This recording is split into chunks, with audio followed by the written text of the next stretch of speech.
আজকে আমি কুমড়োর ছক্কা দেখাবো। কুমড়োগুলো লাল করে ভেজেছি, আলু ভেজেছি, টমেটো, ছোলা, নুন, শুকনো লঙ্কা, জিরে ভাজার গুঁড়ো, চিনি, হলুদ, আদা, লঙ্কা বাটা, তেজপাতাটা ফোড়ন দেবো। আমি টমেটো ছোলাগুলো দিয়ে দিয়েছি। আমি মশলাটা দেবো, জিরে আর লঙ্কা, এই আদা আর লঙ্কা দিয়েছি এবং ছোলা, নুন, মিষ্টি সব দিয়ে দিয়েছি। আমি আলুগুলো দেবো, ভাজা আলুগুলো দিয়ে দেবো। আলুগুলো কুমড়ো সব ভেজে রেখেছি আমি। এবার কুমড়ো আলু দিয়ে ভালো করে কষানো হয়ে গেছে, আমি একটু জল দেবো। সব হয়ে গেছে, আমি একটু ভাজা জিরে দেবো, ভাজা ধনে জিরে দেবো।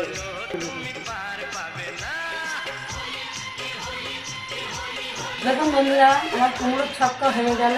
এটা রুটি, পরোটা, লুচি সব সাথে খাবেন, খুব দারুণ লাগে খেতে। আজকে আমাদের পূর্ণিমা, আমরা যে রুটি পরোটার সাথে খাবো। আপনারা খেয়ে দেখবেন, খেয়ে কমেন্ট করবেন, এটা জানাবেন। একটু পারলে সাবস্ক্রাইব করবেন। নমস্কার।